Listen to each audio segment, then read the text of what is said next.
Hello friends, welcome back to our channel. Next हमारा blog में next जो topic है ये रहा हमारा सिलेबस। हमने लास्ट में गेट और पोस्ट कंप्लीट किया था। अब हमारा नेक्स्ट टॉपिक है पीएचपी ऑपरेटर्स, जिसे हम यहाँ से ही देख लेते हैं हमारे कंटेंट में से ही। बिकॉज ऑपरेटर्स जो है वो इजी है, हम सब जानते हैं। Assignment, arithmetic, logical, increment, decrement, ये सारे जो है वो ऑपरेटर्स है। ऑपरेटर्स जनरली किस लिए यूज होते हैं? तो कि जो वेरिएबल होते हैं और ऑपरेंड होते हैं उसे मैनिपुलेट कराने के लिए हम ऑपरेटर्स का यूज करते हैं।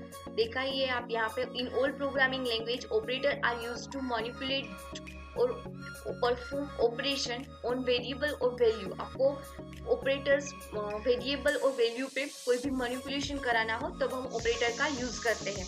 अब यहाँ पे हमने ऑपरेटर्स जो है वो अलग अलग कैटेगरी में सेपरेट किए हैं, जैसे कि असाइनमेंट ऑपरेटर है, arithmetic operator, comparison operator, string operator, logical operator, ternary operator and increment, decrement.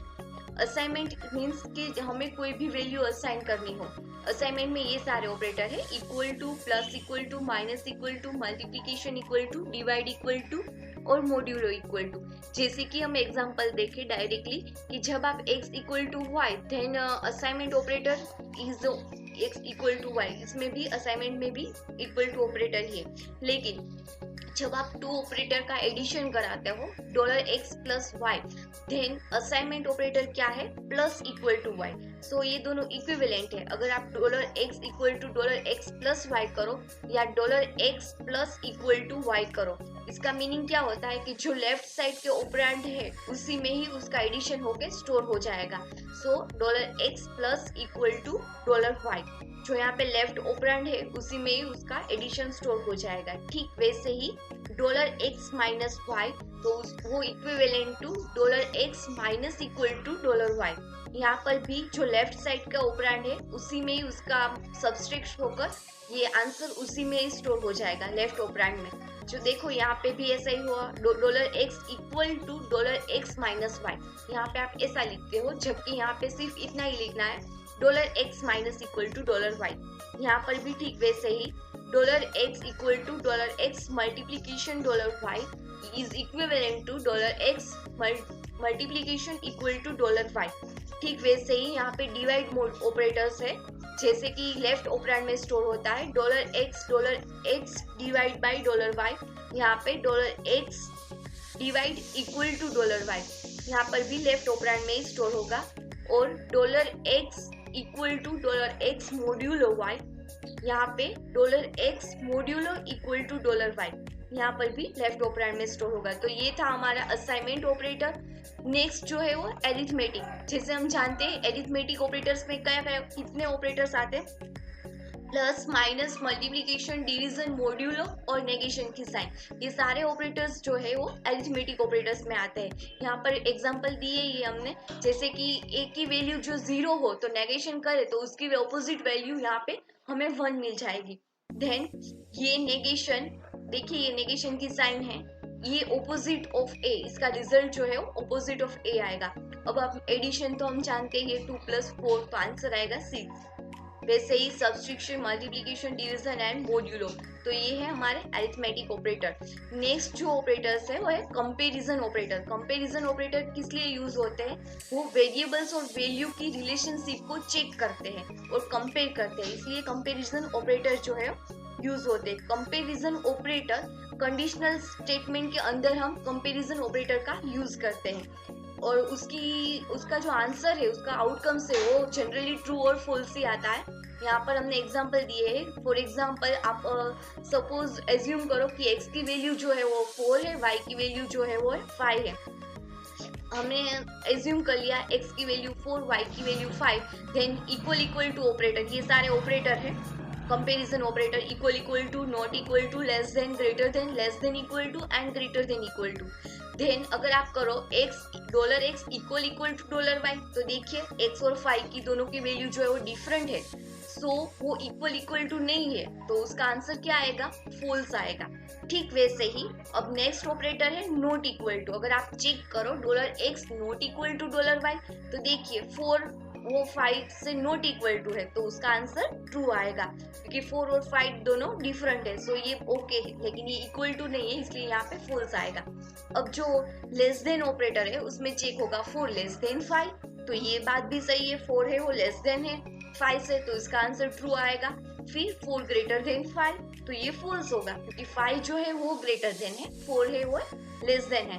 फिर 4 लेस देन इक्वल टू 5, तो ये भी ट्रू आएगा कि 4 और 4 से 4 की 5 से लेस देन है, ग्रेटर देन नहीं है, लेकिन ग्रेटर देन इक्वल टू में फॉल्स आएगा। तो ये थे हमारे कंपैरिजन ऑपरेटर। स्ट्रिंग ऑपरेटर्स में 2 टाइप्स के ऑपरेटर है इन पीएचपी, या तो डॉट ऑपरेटर या डॉट इक्वल टू ऑपरेटर। अब डॉट और डॉट इक्वल टू ऑपरेटर दोनों ही सिर्फ स्ट्रिंग को कॉन्केटिनेशन करने के लिए यूज होता है। यहाँ पे हम एग्जांपल ही देखते हैं डायरेक्ट कि हमने 2 वेरिएबल लिए हैं ए और बी। ए में हमने स्टोर किया है सोमनाथ और बी में स्टोर किया है एकेडमी। अब हमें ए और बी दोनों को कॉन्केटिनेट करना है, देन $A $B, अगर आप ऐसा करोगे तो सोमनाथ एकेडमी दोनों मर्ज हो जाएगा। अगर आप डॉट की जगह डॉट इक्वल टू का भी यूज करोगे तो भी कॉन्केटिनेट होगा। सो स्ट्रिंग ऑपरेटर में 2 टाइप्स का ऑपरेटर है, डॉट और डॉट इक्वल टू, दोनों ही एक ही वर्क करता है कॉन्केटिनेशन का और स्ट्रिंग को अपेंड करता है।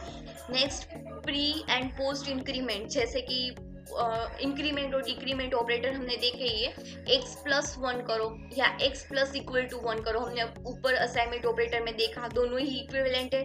ठीक ऐसे ही हमने पीएचपी और कितनी सारी प्रोग्रामिंग लैंग्वेज प्रोवाइड करती है इंक्रीमेंट और डिक्रीमेंट, अगर आप x प्लस प्लस करो उसकी जगह तो भी वो राइट ही होगा।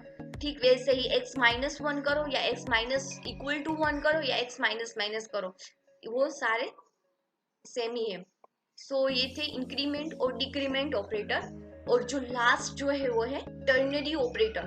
टर्नरी ऑपरेटर हमें इफ और एल्स की तरह ही हमें यूज करते हैं। जैसे इफ और एल्स में कैसे कि एक जो स्टेटमेंट है वो राइट होता है, दूसरा रिजल्ट है वो रॉन्ग होता है, ठीक है ऐसे ही। जैसे कि हम आपको वो नोटपैड में दिखाते हैं कि यहाँ पे हमें चेक कराना हो, सपोज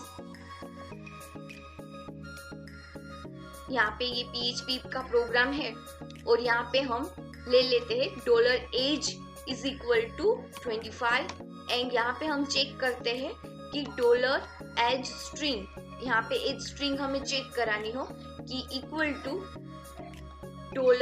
$age, ब्रैकेट में ले लेते हैं $age लेस देन 16, अगर वो 16 से कम हो गए, $age के अंदर जो वेरिएबल $age नाम के वेरिएबल के अंदर जो वैल्यू है वो लेस देन 60 होगी, देन $age स्ट्रिंग में क्या स्टोर होगा, चाइल्ड। अगर लेस देन 60 नहीं हुई तो उसमें क्या स्टोर होगा, नोट चाइल्ड। ओके, तो ये जो है वो है टर्नरी ऑपरेटर। देखिए एज क्या है 25 और एज स्ट्रिंग के अंदर या तो चाइल्ड स्टोर होगा, सॉरी, या तो नोट चाइल्ड स्टोर होगा। अगर एज की वैल्यू लेस देन 16 है तो, लेकिन यहाँ पे तो ग्रेटर देन 16 है, सो एज स्ट्रिंग के अंदर क्या स्टोर होगा, नोट चाइल्ड। अगर आप यहाँ पे 10 दे दो तो एज लेस देन क्या हुआ, 16 हुआ, तो यहाँ पे एज स्ट्रिंग के अंदर चाइल्ड स्टोर होगा। सो ये इफ एल्स जैसे वर्क करता है, या तो ये स्टेटमेंट या तो ये स्टेटमेंट। पहले हम कंडीशनल ऑपरेटर्स पे, अगर ये कंडीशनल ऑपरेटर ट्रू हुआ तो ये स्टेटमेंट वर्क करेगा, अदरवाइज ये स्टेटमेंट वर्क करेगा। सो ये था हमारा ऑपरेटर्स। अगर आपको इसमें कोई भी डाउट है तो प्लीज कमेंट कीजिए।